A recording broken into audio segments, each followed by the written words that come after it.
Hello friends. If you missed library time this week and you are a third grader and you want to know what happened in Because of Winn Dixie, now's your chance to catch up. Here we go.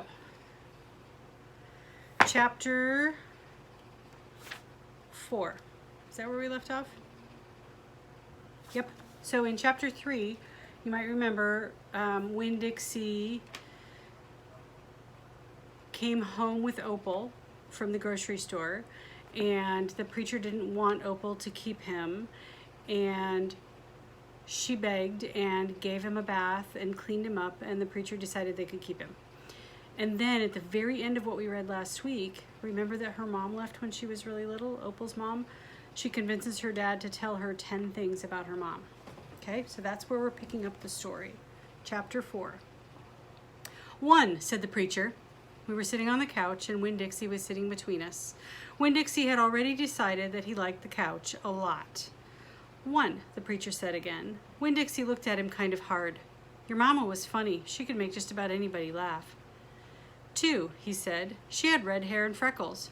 Just like me, I said. Just like you, the preacher nodded. 3, she liked to plant things. She had a talent for it. She could stick a tire in the ground and grow a car. Winn Dixie started chewing on his paw, and I tapped him on the head to make him stop. 4, said the preacher. She could run fast. If you were racing her, you couldn't ever let her get a head start because she would beat you for sure. I'm that way too, I said. Back home in Watley, I raced Liam Fullerton and beat him, and he said it wasn't fair because boys and girls shouldn't race each other to begin with, and I told him he was just a sore loser. The preacher nodded, and he was quiet for a minute. I'm ready for number 5. I told him. 5, he said. She couldn't cook. She burned everything, including water. She couldn't make head nor tails of a piece of meat. 6, the preacher rubbed his nose and looked up at the ceiling. Winn Dixie looked up too. Number 6 is that your mama loved a story. She would sit and listen to stories all day long. She loved to be told a story. She especially liked funny ones, stories that made her laugh. The preacher nodded his head like he was agreeing with himself. What's number 7? I asked. Let's see, he said. She knew all the constellations, every planet in the nighttime sky, every last one of them. She could name them and point them out, and she never got tired of looking up at them. Number 8, said the preacher, with his eyes closed. Number 8 was that she hated being a preacher's wife.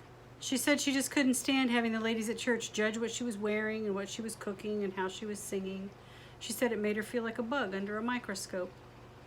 Winn Dixie lay down on the couch. He put his nose in the preacher's lap and his tail in mine. 10, said the preacher. 9, I told him. 9, said the preacher. She drank. She drank beer and whiskey and wine, and sometimes she couldn't stop drinking, and that made me and your mama fight quite a bit. Number 10, he said with a long sigh. Number 10 is that your mama loved you. She loved you very much. But she left me, I told him. She left us, the preacher said softly. I could see him pulling his old turtle head back into his stupid turtle shell. She packed her bags and left us, and she didn't leave one thing behind. Okay, I said. I got up off the couch. Winn Dixie hopped off too. Thank you for telling me, I said. I went right back to my room and wrote down all 10 of the things that the preacher had told me. I wrote them down just the way he had said them to me so that I wouldn't forget them, and then I read them out loud to Winn Dixie until I had them memorized. I wanted to know those 10 things inside and out. That way, if my mama ever came back, I could recognize her, and I would be able to grab her and hold on to her tight and not let her get away from me again. Chapter 5. Winn Dixie couldn't stand to be left alone. We found that out real quick. If me and the preacher went off and left him by himself in the trailer, he pulled all the cushions off the couch and all the toilet paper off the roll. So we started tying him up outside with a rope when we left. That didn't work either. Winn Dixie howled until Samuel, Mrs. Detweiler's dog, started howling too. It was exactly the kind of noise that people in an all-adult trailer park do not like to hear. He just doesn't want to be left alone, I told the preacher. That's all. Let's take him with us. I could understand the way Winn Dixie felt. Getting left behind probably made his heart feel empty. After a while, the preacher gave in, and everywhere we went, we took Winn Dixie, even to church. The Open Arms Baptist Church of Naomi isn't a regular-looking church. The building used to be a Pick It Quick store, and when you walk in the front door, the first thing you see is the Pick It Quick motto. It's written on the floor in little tiny red tiles that make great big letters that say, "Pick, pick, pick, quick, quick, quick." The preacher tried painting over those tiles, but the letters won't stay covered up, so the preacher has just given up and let them be. The other thing about the Open Arms that's different from other churches is that there aren't any pews. People bring in their own fold-up chairs and lawn chairs, and so sometimes it looks more like the congregation is watching a parade or sitting at a barbecue instead of being at church. It's kind of a strange church, and I thought Winn-Dixie would fit right in. But the first time we brought Winn-Dixie to the Open Arms, the preacher tied him outside to the front door. "Why did we bring him all the way here just to tie him up?" I asked the preacher. "Because dogs don't belong in church, Opal. That's why." He tied Winn-Dixie up to a tree and said how there was lots of shade for him and that it ought to work out real good. Well, it didn't. The service started and there was some singing and some sharing and some praying, and then the preacher started preaching, and he wasn't but 2 or 3 words into his sermon when there was a terrible howl coming from outside. The preacher tried to ignore it. "Today," he said. "Ow!" said Winn-Dixie. "Please," said the preacher. "Ow!" said Winn-Dixie back. "Friends," said the preacher. "Ow!" wailed Winn-Dixie. Well, everyone turned in their lawn chairs and fold-up chairs and looked at one another. "Opal," said the preacher. "Ow!" said Winn-Dixie. "Yes, sir," I said. "Go get that dog," he yelled. "Yes, sir," I yelled back. I went outside and untied Winn-Dixie and brought him inside, and he sat down beside me and smiled up at the preacher, and the preacher couldn't help it. He smiled back. Winn-Dixie had that effect on him.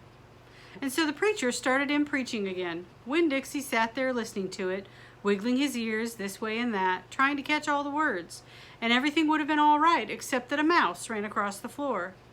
The Open Arms had mice. They were there from when it was a Pick It Quick, and there were lots of good things to eat in that building. And when the Pick It Quick became the Open Arms Baptist Church of Naomi, the mice stayed around to eat all the leftover crumbs from the potluck suppers. The preacher kept on saying he was going to have to do something about them, but he never did. Because the truth is, he couldn't stand the thought of hurting anything, even a mouse. Well, Winn-Dixie saw that mouse, and he was up and after him. One minute, everything was quiet and serious, and the preacher was going on, and the next minute, Winn-Dixie looked like a furry bullet, shooting across the building, chasing that mouse. He was barking, and his feet were skidding all over the polished Pick It Quick floor. And people were clapping and hollering and pointing. They really went wild when Winn-Dixie actually caught the mouse. "I've never in my life seen a dog catch a mouse," said Mrs. Nordley. She was sitting next to me. "He's a special dog," I told her. "I imagine so," she said back. Winn-Dixie stood up there in the front of the whole church, wagging his tail and holding the mouse real careful in his mouth, holding onto him tight but not squishing him. "I believe that mutt has got some retriever in him," said somebody behind me. "That's a hunting dog." Winn-Dixie took the mouse over to the preacher and dropped it at his feet. And when the mouse tried to get away, Winn-Dixie put his paw right on the mouse's tail. Then he smiled up at the preacher and showed him all his teeth. The preacher looked down at the mouse. He looked at Winn-Dixie. He looked at me. He rubbed his nose. It got real quiet in the Pick It Quick. "Let us pray," the preacher finally said, "for this mouse." And everybody started laughing and clapping. The preacher picked up the mouse by the tail and walked and threw it out the front door of the Pick It Quick, and everybody applauded again. Then he came back and we all prayed together. I prayed for my mama. I told God how much she would have enjoyed hearing the story of Winn-Dixie catching that mouse. It would have made her laugh. I asked God if maybe I could be the one to tell her that story someday. And then I talked to God about how I was lonely in Naomi because I didn't know that many kids, only the ones from church. And there weren't that many kids at the Open Arms, just Dunlap and Stevie Dewberry, 2 brothers who weren't twins but looked like they were, and Amanda Wilkinson, whose face was always pinched up like she was smelling something real bad, and Sweetie Pie Thomas, who was only 5 years old and still mostly a baby.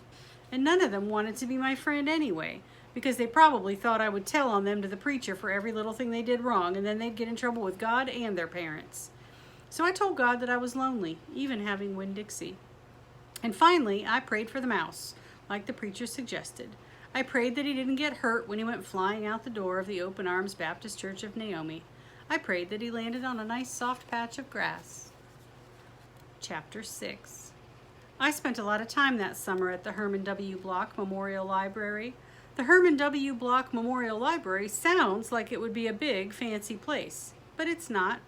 It's just a little old house full of books, and Miss Franny Block is in charge of them all. She's a very small, very old woman with short gray hair, and she was the first friend I made in Naomi. It all started with Winn Dixie not liking it when I went into the library because he couldn't go inside too. But I showed him how he could stand up on his hind legs and look in the window and see me in there selecting my books, and then he was okay, as long as he could see me. But the thing was, the first time Miss Franny Block saw Winn Dixie standing up on his hind legs like that, looking in the window, she didn't think he was a dog. She thought he was a bear. Well, this is what happened. I was picking out my books and kind of humming to myself, and all of a sudden, there was this loud and scary scream. I went running up to the front of the library, and there was Miss Franny Block sitting on the floor behind her desk. "Miss Franny," I said, "are you all right?" "A bear," she said. "A bear?" I asked. "He's come back," she said. "He has?" I asked. "Where is he?" "Out there," she said, and raised a finger and pointed at Winn Dixie, standing up on his hind legs, looking in the window for me. "Miss Franny Block," I said, "that's not a bear, that's a dog. That's my dog, Winn Dixie." "Are you positive?" she asked. "Yes, ma'am," I told her. "I'm positive. He's my dog. I would know him anywhere." Well, Miss Franny sat there trembling and shaking. "Come on," I said. "Let me help you up. It's okay." I stuck out my hand and Miss Franny took a hold of it, and I pulled her up off the floor. She didn't weigh hardly anything at all. Once she was standing on her feet, she started acting all embarrassed, saying how I must think she was a silly old lady mistaking a dog for a bear, but that she had a bad experience with a bear coming into the Herman W. Block Memorial Library a long time ago, and she had never quite gotten over it. "When did that happen?" I asked her. "Well," said Miss Franny, "it's a very long story." "That's okay," I told her. "I'm like my mama, in that I like to be told stories. But before you start telling it, can Winn Dixie come in and listen too? He gets lonely without me." "Well, I don't know," said Miss Franny. "Dogs are not allowed in the Herman W. Block Memorial Library." "He'll be good," I told her. "He's a dog who goes to church." And before she could say yes or no, I went outside and got Winn Dixie, and he came in and lay down with a humph, a sigh, right at Miss Franny's feet. She looked down at him and said, "He most certainly is a large dog." "Yes, ma'am," I told her. "He has a large heart, too." "Well," Miss Franny said. She bent over and gave Winn Dixie a pat on the head, and Winn Dixie wagged his tail back and forth and snuffled his nose on her little old lady feet. Let me get a chair and sit down so I can tell this story properly. Chapter 7. Back when Florida was wild, when it consisted of nothing but palmetto trees and mosquitoes so big they could fly away with you, Miss Franny Block started in. "I was just a little girl no bigger than you. My father, Herman W. Block, told me that I could have anything I wanted for my birthday. Anything at all." Miss Franny looked around the library and she leaned in close to me. "I don't want to appear prideful," she said, "but my daddy was a very rich man. A very rich man." She nodded and leaned back and said, "And I was a little girl who loved to read. So I told him, 'Daddy, I would most certainly love to have a library for my birthday. A small little library would be wonderful.'" "You asked for a whole library?" "A small one," Miss Franny nodded. "I wanted a little house full of nothing but books, and I wanted to share them too. And I got my wish. My father built me this house, the very one we're sitting in now, and at a very young age, I became a librarian." "What about the bear?" I asked. "Well, did I mention that Florida was wild in those days?" Miss Franny Block said. "Uh-huh, you did.